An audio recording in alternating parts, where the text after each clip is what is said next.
Hey everyone, welcome back to Speakly English, the place where you don't just learn English, you start using it in real life. I'm Alex, and today we're stepping into a situation that feels exciting, but also a little stressful, the airport. Just imagine this moment for a second. You're holding your passport, your ticket, your bag is in your hand, and suddenly you hear announcements in English. People are speaking fast, the staff is asking questions, and your heart starts beating faster. You understand some words, but not everything. That feeling right there is what we're going to fix today. Hi everyone, I'm Emma, and I love this topic because airports are full of real conversations. It's not just about English. It's about confidence, clarity, and staying calm in a busy environment. Whether you're traveling for the first time or you've traveled before, English at the airport is something you'll always need. Today we're going to walk with you through the entire journey, from entering the airport to boarding your flight step by step. Exactly. And don't worry if your English is not perfect. This is a safe space to learn. We'll repeat important phrases, explain things naturally, and help you understand how real conversations happen. So relax, imagine yourself at the airport, and let's start this journey together. All right, Alex, let's begin from the very first moment, entering the airport. You walk in, you see people everywhere, and the first thing you usually need to find is the check-in counter. Now sometimes you may need help. So a very simple and useful question is, "Excuse me, where is the check-in counter?" This is polite, clear, and very natural. And notice how we start with "excuse me." That small phrase makes a big difference. Yes, and once you reach the counter, the staff usually greets you and asks for your passport and ticket. They might say something like, "May I see your passport?" or "Can I have your ticket, please?" And this is where you simply respond by giving your documents and saying something like, "Here you go." It's a very natural expression, and you'll hear it often in English-speaking environments.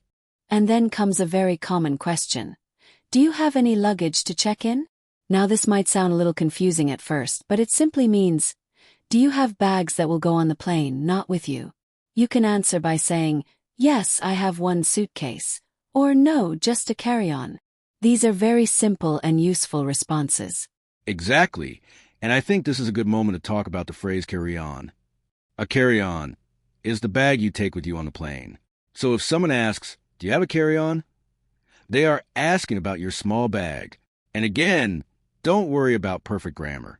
Even a simple answer like, "Yes, one bag" is enough. Now after check-in, you move to security. This is where things can feel a bit stressful because people are moving quickly, and instructions are given fast. You might hear phrases like, "Please put your bag on the belt," or "Take off your shoes." These are instructions, and you don't need to speak much here. But if you need help, you can say, "Sorry, what should I do?" That's a very helpful sentence. Yes, and after security, you go to the waiting area. This is where announcements happen. You might hear something like, "Flight 302 is now boarding." Now this is important. Boarding means getting on a plane. So when you hear your flight number, you should pay attention. And if you're unsure, you can always ask, "Is this the boarding gate for Flight 302? That's a very clear and useful question. Now let's talk about delays because this happens in real life. Sometimes your flight is delayed and you feel confused. You can go to the counter and ask, "Excuse me, is the flight delayed?" Or "What time is the new departure?" These questions help you stay informed. And again, notice how simple they are. And Emma, I think this is where emotions come in. Traveling can be stressful, especially in a new language. But using simple English can actually reduce that stress. When you ask questions, you feel more in control. Even saying something like, "I don't understand, can you repeat?" is completely okay. Absolutely. And finally, when you're boarding the plane, the staff may say, "May I see your boarding pass?" You simply show it and maybe say, "Here it is." That's it. Simple, natural, and confident. And just like that, you've completed your airport journey in English. All right, now it's your turn to practice. Listen carefully and repeat after me. Take your time, speak slowly, and feel the sentence. Let's begin. "Excuse me, where is the check-in counter?" Again. "Excuse me, where is the check-in counter?" Very nice. Now try this one. Here you go. Again, here you go. This is short, but very useful. Now, let's make it longer. I have one suitcase. Great. Again, I have one suitcase. Keep your voice clear. Now a question. Repeat after me. Is this the boarding gate? Again. Is this the boarding gate? Perfect. Now try this. What time is the departure? Excellent work. Now a full sentence. Listen carefully. Excuse me, is the flight delayed? Again, same sentence. Focus on confidence. You're doing really well.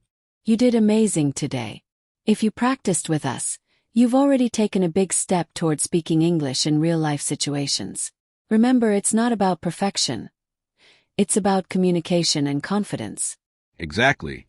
And here's your challenge. Next time you travel, try to use at least one of these sentences.